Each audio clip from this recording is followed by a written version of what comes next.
The desert blurred around him, the shadows of boulders and cliffs twisting in the fading light. Kóhú was a streak of fire ahead, weaving effortlessly through the labyrinth of the canyon. Ahiga stumbled but didn't stop. Something deep within him screamed that he couldn't lose this horse, not now, not ever. The land shifted. It was subtle at first. The rocks seemed to glow faintly, and the air grew thick with energy. Then the sounds came. Whispers in a language he didn't know, voices that felt older than the stars. Ahead, Kóhú stopped, standing motionless in a clearing bathed in moonlight. But they were not alone. From the shadows, a low growl rumbled. A mountain lion stepped forward, its golden eyes gleaming with hunger.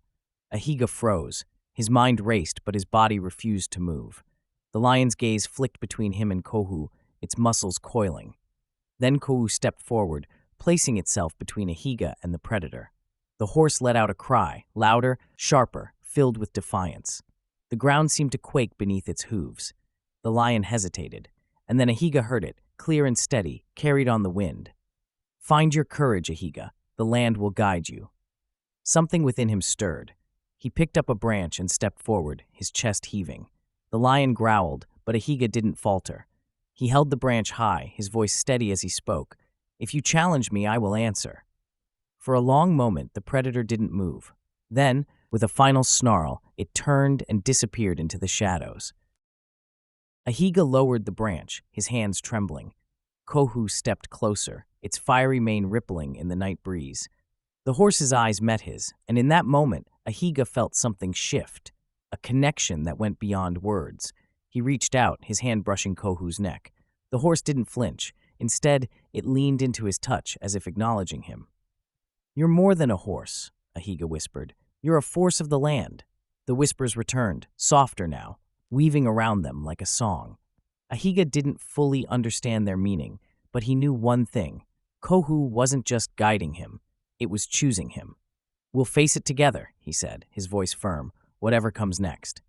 With Kóhú by his side, Ahiga stepped forward into the moonlit expanse, the whispers fading into the rhythm of their footsteps. The land around them seemed to breathe, alive with promise and purpose. Ahiga and Kóhú descended into the misty valley, their breaths merging with the cool, damp air. The swirling fog clung to them like a living thing, obscuring their path and muffling the sounds of the world around them. Even the steady rhythm of Kóhú's hooves seemed to vanish into the heavy silence. The whispers that had followed Ahiga through the canyon grew louder, sharper, taking on a cadence that matched his own heartbeat. They were no longer formless murmurs. They were voices. Though the words were still elusive, their tone was insistent, urging him forward. "This place," Ahiga whispered, his voice barely cutting through the thick air. "It's alive." Kóhú's ears flicked, and the horse tossed its head, as if agreeing. The land beneath them felt different here, softer, yielding, as though the valley itself was waiting for their steps to shape it. Shapes began to emerge from the fog, faint and ethereal at first.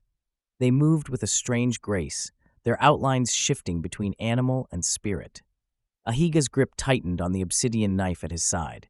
He could feel their eyes on him, heavy and watchful. Kóhú stopped abruptly, its body tensing. From the mist ahead, a figure materialized. It was a massive elk, its antlers spreading wide like the branches of an ancient tree. Its eyes glowed faintly, not with menace, but with wisdom. The elk stepped forward, its hooves silent on the soft ground. Behind it, other figures began to take shape. A wolf with silver fur and piercing yellow eyes, a hawk perched on a twisted branch, and a mountain lion whose glowing ember eyes were unmistakable. The same lion that had tested Ahiga twice before. Ahiga swallowed hard, his fingers brushing the hilt of his knife. "Are you here to challenge me again?" he asked, his voice steady despite the tension in his chest. The lion didn't move. Instead, it blinked slowly, its gaze shifting to Kóhú. The horse stood tall and still, its fiery mane flickering faintly in the dim light. Ahiga realized the animals weren't there to harm him. They were guardians of this place, keepers of the valley. "They're watching," Ahiga murmured. "But for what?" The whispers grew louder, drawing Ahiga and Kóhú toward the center of the valley. Through the thinning mist, they saw it, a circle of stones, each one carved with symbols that glowed faintly with an inner light. The air around the circle was thick with energy, crackling like a distant storm. Ahiga approached cautiously, his footsteps light against the soft earth. As he neared the circle, the whispers coalesced into words he could finally understand. "Step forward, child of the land." Kóhú whinnied softly, nudging Ahiga with its muzzle. Taking a deep breath, Ahiga stepped into the circle. The moment his foot touched the ground inside it, the air seemed to ripple. The carvings on the stones flared brighter, their light pulsing in time with the beat of his heart. The world around Ahiga shifted. The valley disappeared, replaced by a vast, barren plain under a stormy sky. Lightning forked across the heavens, illuminating the silhouette of a figure in the distance. As the figure approached, Ahiga's heart sank. It was himself, but not as he was now. This version of Ahiga looked worn and defeated, his braids unkempt and his eyes hollow. The obsidian knife in his hand was chipped and dull, a shadow of its former strength. "You think you're ready," the shadow Ahiga said, his voice dripping with scorn. "But you're not.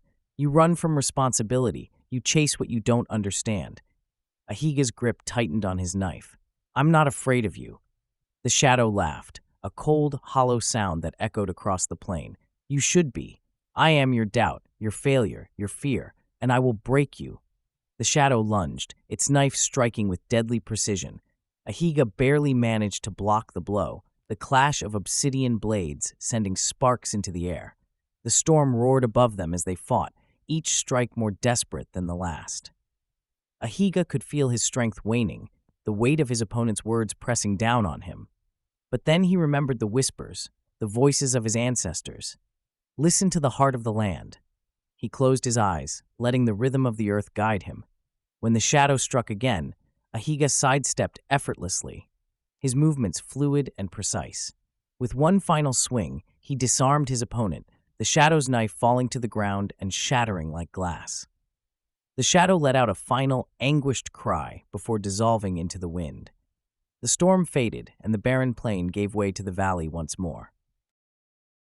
Ahiga stood in the center of the stone circle, his chest heaving. The glowing symbols on the stones pulsed gently, their light softening as the guardians emerged from the mist once more. The elk stepped forward, lowering its massive head until its antlers nearly touched the ground.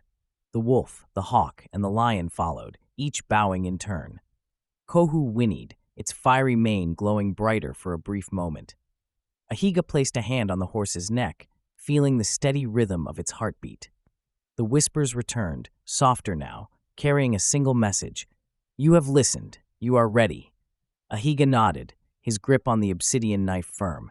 Together with Kóhú, he turned toward the next path, the mist parting before them as they stepped forward into the unknown. The mist thinned as Ahiga and Kóhú pressed forward, the land unfolding into a vast expanse of rolling hills and ancient groves. The whispers had faded into a soft hum, blending with the rustling of leaves and the distant call of a hawk.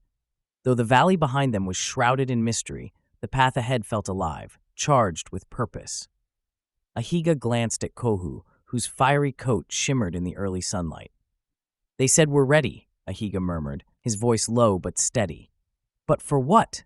Kóhú snorted, its ears twitching as though sensing an answer in the wind. The horse stepped forward confidently, its hooves crunching softly on the dewy grass. Ahiga followed, his obsidian knife sheathed at his side, his hand resting lightly on its hilt. The path led them into a dense grove where ancient trees stretched their gnarled branches skyward, their roots weaving intricate patterns into the earth. Each tree seemed to hum faintly, their bark etched with symbols similar to those on the stone circle. As Ahiga walked among them, he felt a deep vibration beneath his feet, resonating with the rhythm of his heartbeat. "This place is sacred," he said softly, placing a hand on one of the trees. The bark was warm to the touch, pulsing faintly as though alive. The whispers returned, clearer now, forming words that seemed to come from everywhere and nowhere. "Ahiuta, walk with care." Ahiga froze, his fingers tightening on the hilt of his knife. The wind shifted, carrying with it faint laughter, not cruel, but curious. Shadows flickered between the trees, moving too quickly for his eyes to follow. Kóhú's ears pinned back, and it pawed the ground nervously. Ahiga stepped closer to the horse, his voice calm but firm. "We're not alone." From the shadows, a figure emerged. It was a young woman, her face painted with intricate patterns, her hair adorned with feathers and beads. She moved with a grace that seemed almost unnatural, her footsteps silent as she approached. "Who are you?" Ahiga asked, his tone cautious but respectful. The woman smiled faintly, her dark eyes gleaming. "I am a guide," she said, her voice soft but resonant. "You have entered the Grove of Echoes, where the past and present meet. Here you will find what you seek." The woman gestured for Ahiga to follow. As they walked deeper into the grove, the air grew thicker, charged with energy. They stopped at a small clearing where a pool of water reflected the sky above, its surface perfectly still. "Look," the woman said, pointing to the pool. Ahiga knelt beside it, gazing into the water. At first, he saw only his own reflection, but as the surface rippled, the image shifted. He saw himself standing at the edge of a great battlefield, surrounded by warriors and animals. The land around him was scorched, but in his hand he held the obsidian knife, glowing brightly. "This is your path," the woman said. "You will protect the land, but to do so, you must face the greatest trial yet." Ahiga's chest tightened. "What is the trial?" The woman shook her head. "The path will reveal it when you are ready. Trust in Kóhú and trust in yourself." Before Ahiga could respond, the woman stepped forward and placed her hand over his heart. A warmth spread through him, and he felt a sudden surge of strength. When she removed her hand, a faint glow remained on his chest, taking the shape of a spiral, a mark of the protector. Kóhú whinnied softly, nudging Ahiga's shoulder. The woman stepped back, her form beginning to blur and fade into the mist. "Go now," she said. "The land waits for you." Ahiga stood, his hand brushing the glowing mark on his chest. He mounted Kóhú, his resolve stronger than ever. The whispers grew faint again, blending into the rustling leaves as they left the grove behind. As they emerged from the grove, the land stretched out before them in radiant colors of the waking sun. The path was clearer now, winding through hills and valleys toward distant mountains that seemed to touch the sky. Ahiga tightened his grip on Kóhú's mane, his gaze fixed on the horizon. "We're ready," he said softly, and for the first time, he truly believed it. Together they rode forward, the sun rising at their backs and the promise of the unknown guiding their steps. The land felt different now, alive in ways Ahiga had never noticed before. Every whisper of the wind carried meaning. Every ripple in the grass seemed to speak. Kóhú's hooves struck the ground with purpose, each step bringing them closer to the sacred plateau where the final trial awaited. The path grew steeper, winding through jagged rocks and narrow passes. Shadows danced in the corners of Ahiga's vision, but he kept his focus on the trail ahead. He could feel the weight of the mark on his chest, a warmth that pulsed in time with his heartbeat. "We're nearly there," Ahiga murmured, patting Kóhú's neck. The horse snorted, its fiery mane glowing faintly in the dim light. When they reached the summit, the view stole Ahiga's breath. The plateau stretched wide, its surface shimmering with faint golden light. At the center stood an ancient stone altar, carved with the same spiraling symbols that adorned the stone circle and the trees of the grove. Surrounding the altar were the guardians, the elk, the wolf, the hawk, and the lion, their forms flickering between solid and ethereal. The whispers returned, louder now, resonating through the air. "Face the shadow within. Prove your strength, not through might, but through balance." Ahiga dismounted, his hand resting on the hilt of his obsidian knife. The guardians stepped aside, clearing a path to the altar. As he approached, the air grew heavy, and the ground beneath him seemed to hum with energy.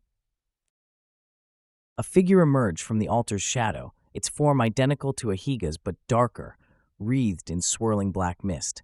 Its eyes burned with an unnatural light. "You again," Ahiga said, his voice steady despite the tension in his chest. The shadow smirked. "You've come far, but you're still afraid. Afraid to fail, afraid to fall." Ahiga tightened his grip on the knife but didn't draw it. "I'm not here to fight you," he said. "I'm here to understand you." The shadow paused, its expression unreadable. "And what will you understand?" Ahiga stepped closer, the warmth of the mark on his chest growing stronger. "That you're a part of me, my fear, my doubt, my failure, but you're also my strength, my will, my courage." The shadow tilted its head, the mist around it beginning to dissipate. "And if I am your fear, can you accept me? Ahiga extended his hand. I already have. The shadow hesitated, then reached out to grasp Ahiga's hand. The moment their hands touched, a surge of energy coursed through him. The shadow dissolved into light, which flowed into the mark on his chest, making it glow brighter than ever. The plateau grew quiet. The guardians stepped forward, their eyes glowing with approval.